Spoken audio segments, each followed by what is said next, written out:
Dear students, in last lecture we were on this paragraph. Although we cannot speak with any certainty, it seems most likely that the human race came into existence in some such way as this. जैसे कि उसने explain किया था previous paragraph में कि कैसे human race वजूद में आई थी कि टेम्परेचर नॉर्मल था और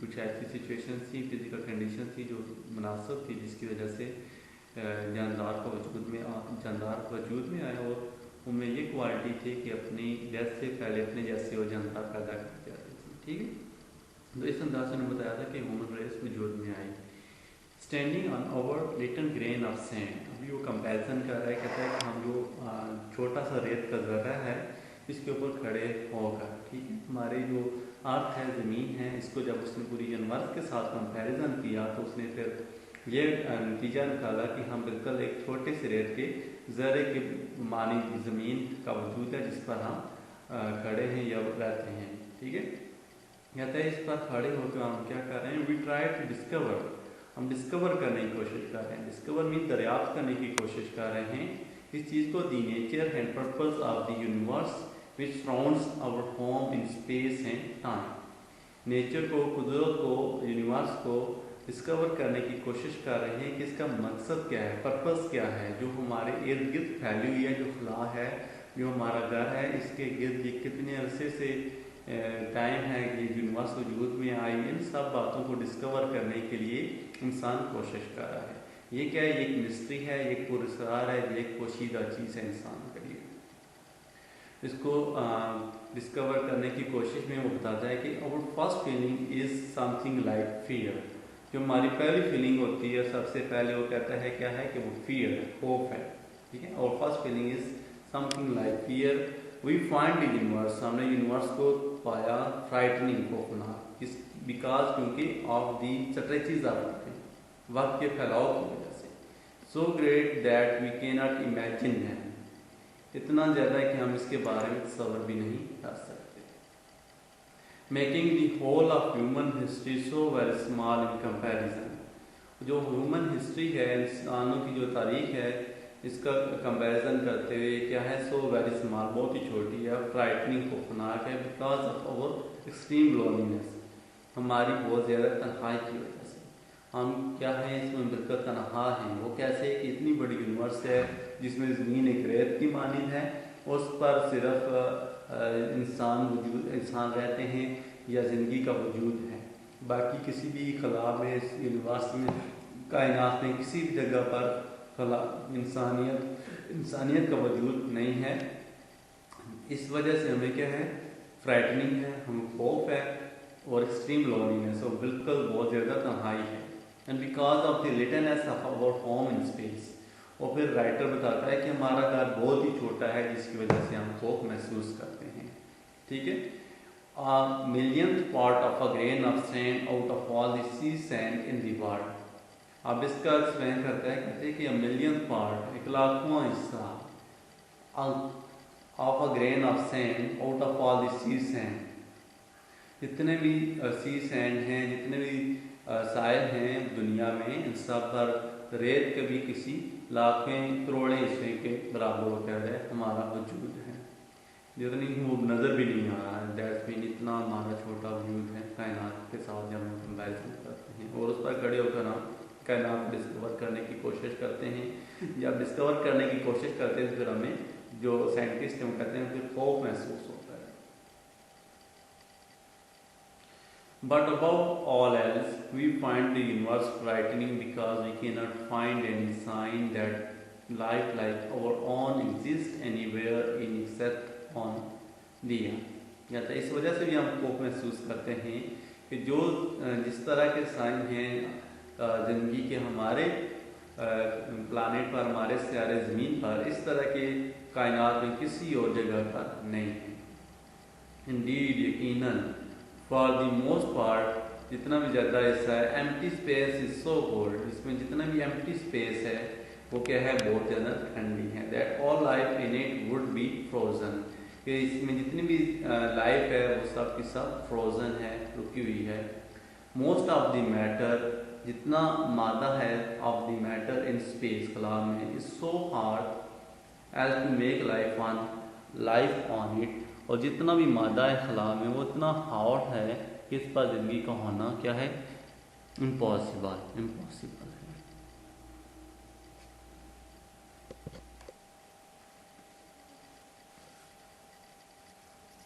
Life does not seem to have any part in the plan of the universe.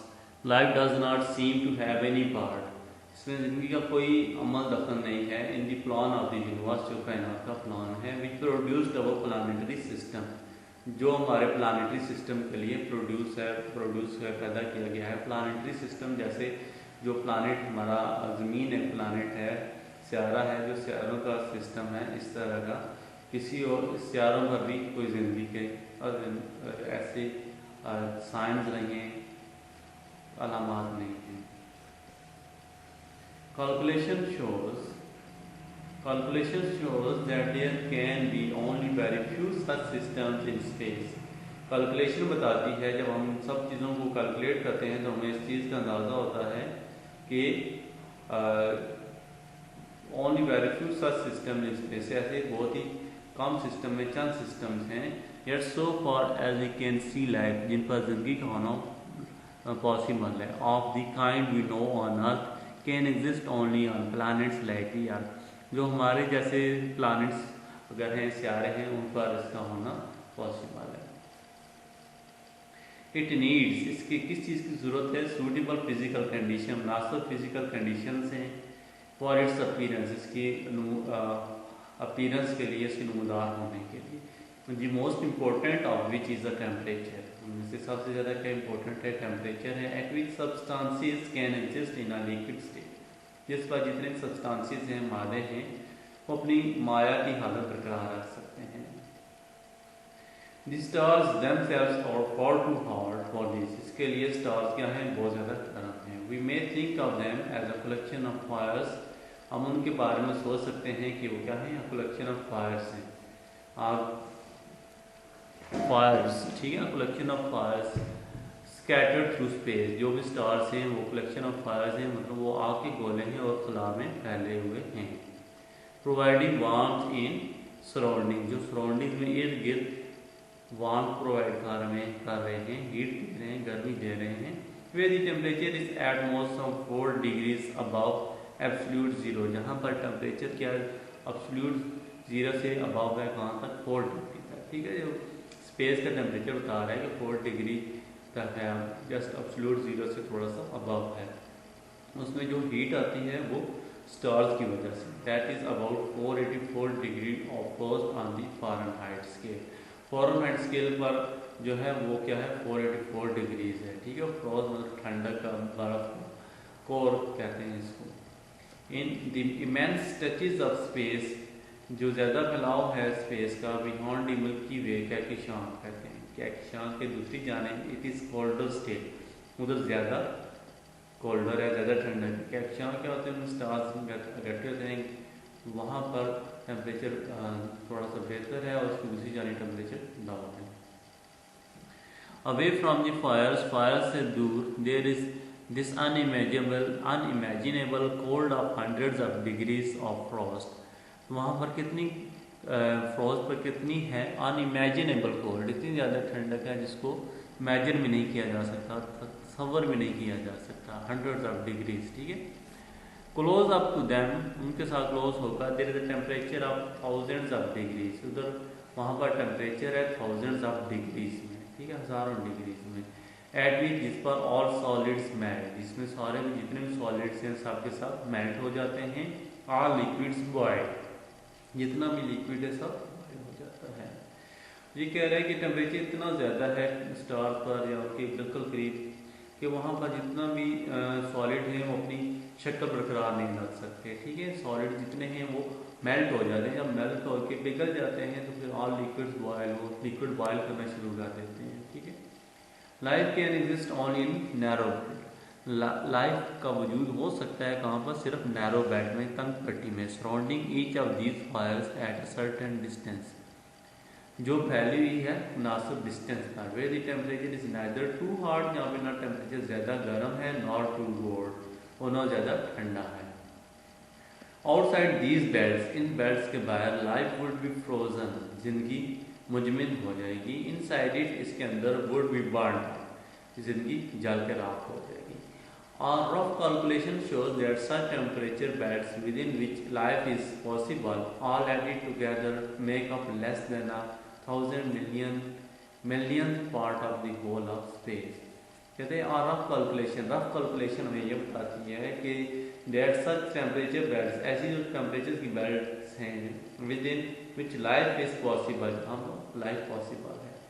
मैं एक्सप्लेन कर देता हूँ कि कौन सी बेल्ट, नैरो बेल्ट कैसे, मतलब जो जब स्टार्स के करीब जाएंगे तो टेम्परेचर ज़्यादा हो जाएगा, ज़िंदगी का पॉसिबल होना मुमकिन नहीं है। और जब स्टार से ज़्यादा दूर जाएंगे तो फिर ज़िंदगी मुंजमद हो जाएगी, ठंडक की वजह से ज़िंदगी का होना इम्पॉसिबल है। फिर एक ऐसी दरमियान में जो सेंटर आ जाएगा, सेंटर लाइन आ जाएगी, सेंटर बेल्ट आ जाएगी, पट्टी आ जाएगी, एक ऐसी जगह आ जाएगी जहाँ पर टेम्परेचर नॉर्मल होगा, क्योंकि हीट जो है ना वो ज़्यादा से कम की जानिब जा रही है। ठीक है, आप ये भी कह सकते हैं कम से ज़्यादा की जानिब, क्योंकि स्टार्स को मैंने एक्सप्लेन किया है तो टेम्परेचर ज़्यादा है और उनसे दूर है तो कम है। इनमें जब सेंटर पॉइंट आएगा वहाँ पर ज़िंदगी का होना पॉसिबल है। सेंटर पॉइंट कौन सा, जहाँ पर टेम्परेचर क्या हो, मुनासिब हो ज़िंदगी के लिए। ठीक है, तो ऐसा बहुत ही क्या है, कम जगह है। Our calculation shows that such temperature bands within which life is possible, all added together, सब इकट्ठा किया जाए, make up less than 1,000 millionth part of the whole of space। और ये जिस सबको इकट्ठा कर लिया जाए मेजर करते वक्त कि जितनी भी छोटी छोटी सी बेल्ट हैं तो वो कितना हिस्सा बनेगी, लाखों करोड़ों हिस्सा बनेगी स्पेस का। ठीक है, 1,000 मिलियन, ठीक है, बहुत ही कम और इवन इनसाइड द लाइफ, और इसके अंदर जो ज़िंदगी है मस्ट बी वेरी रेयर, इसके अंदर भी ज़िंदगी का होना बहुत ही रेयर बात है, नायाब बात है। For it is extremely unusual, इसके लिए ये क्या है, ज़्यादा अनयूजुअल है, गैर मामूली है। फॉर एग्जाम्पल सूरज के लिए टू थ्रो ऑफ प्लैनेट्स, के वो प्लैनेट्स फेंके as our sun has done, जैसा कि हमारे सूरज ने किया। प्रोबेबली परहैप्स, शायद only one star in one lakh, ठीक है, इस तकरीबन 1 लाख में सिर्फ एक ऐसा सितारा होगा, हैज़ अ प्लैनेट, जो प्लैनेट रहता है गोइंग अराउंड इट, जो इसके गिर जा रहा है, at right distance for life to be possible on it, कि उस पर जिंदगी का हो पॉसिबल होना। राइटर कह रहा है कि ओनली वन स्टार इन 100,000, ठीक है, 100,000 अगर स्टार हो तो उनमें एक ऐसा स्टार हो सकता है जिस पर जिंदगी का होना मुमकिन हो। क्वेश्चन आंसर्स के लिए we will move on page number 53। Question number 7, why is the universe of which our earth is a part so frightening, give as many reasons as you can. Writer कह रहा है जिस universe में हम रहते हैं ये इतनी खौफनाक क्यों है, क्यों इतनी खौफजदा करने वाली है, इसके लिए रीजंस बताएं। इसका आंसर है the universe is frightening, universe क्या है, फ्राइटनिंग है, खौफनाक है, because of immense stretches of time, जो stretches of time, stretches of time वक्त का फैलाव बहुत ज़्यादा है। इमेंस की स्पेलिंग करेक्शन कर लीजिए, यहाँ पर IMMENS आएगा, प्रिंटिंग में मिस्टेक है, यहाँ पर आपने S करना है, ठीक है।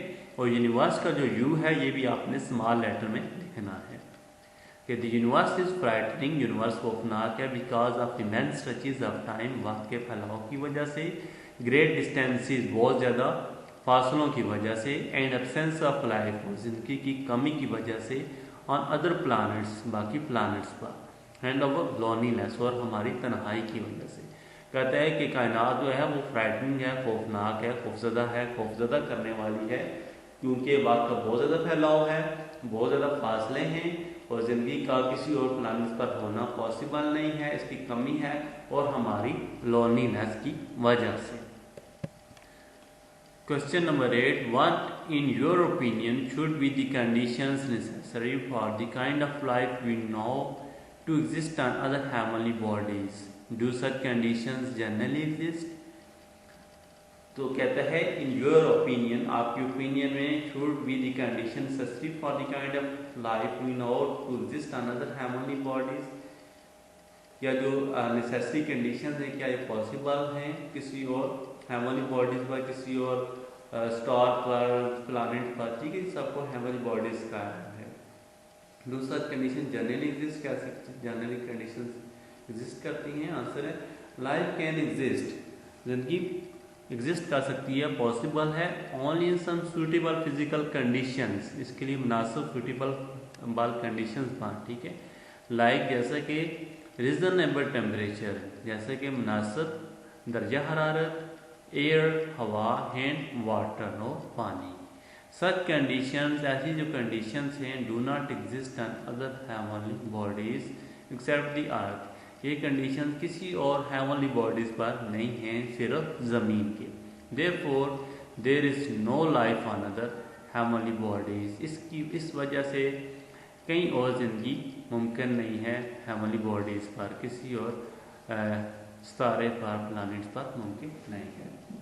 Okay students, you can see here are synonyms, select the correct choice that is synonym for the underline word. Underline words के लिए आपने करेक्ट चॉइस को सिलेक्ट करना है, ठीक है।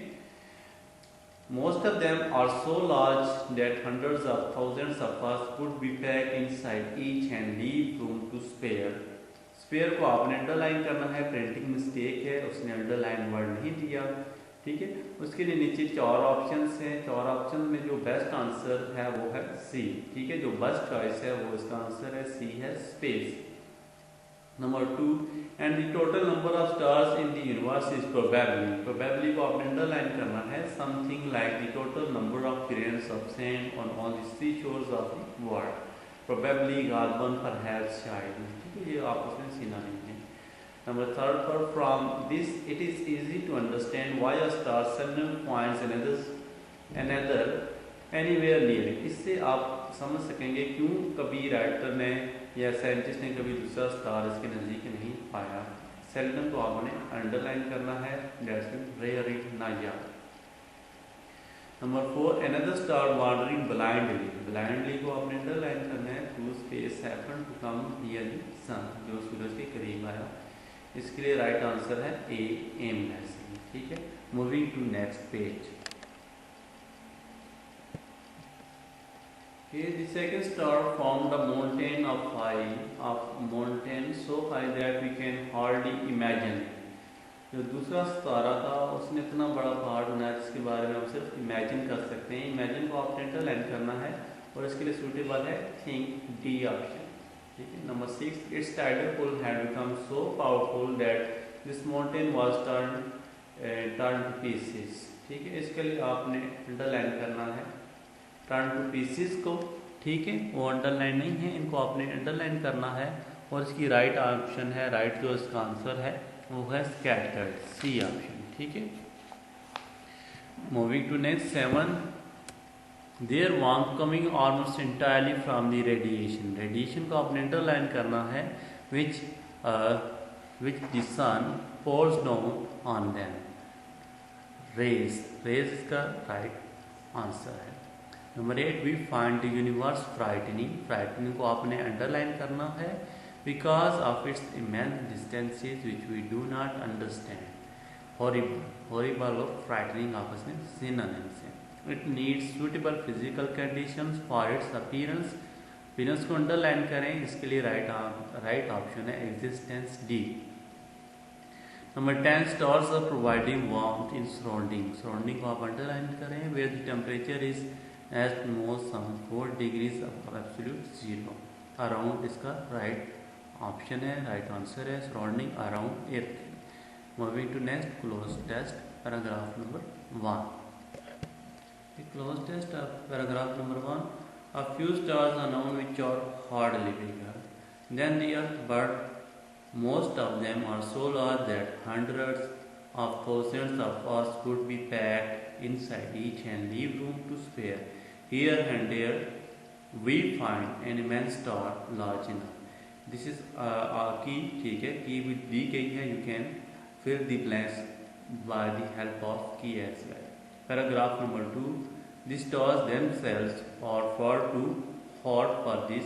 We may think of them as a collection of fires scattered through space, providing warmth in surrounding where the temperature is at most some 4 degrees above absolute zero, that is about 484 degrees of frost on the Fahrenheit scale. Again, key is provided. Paragraph number 3. Life does not seem to have any part in the plan of the universe which produced our planetary system. Calculation shows that there can be only very few such systems in space. Yet so far we can see life of the kind we know on Earth can exist only on planets like the Earth. This is key for paragraph number 3. ठीक है. So students, जो मैंने आपको question and answers कराए ये भी आपने अपनी नोटबुक पर नोट करने हैं. ठीक है. सिनोनिम्स वो भी नोट करने हैं और पैराग्राफ 1, 2, 3 क्लोज टेस्ट के. ठीक है. ये तीनों चीज़ आपने एक तरतीब से लिखनी है. ठीक है. और जब आप छुट्टी के बाद आएंगे तो मैंने आपकी नोटबुक भी चेक करनी है. ओके. अल्लाह हाफिज़.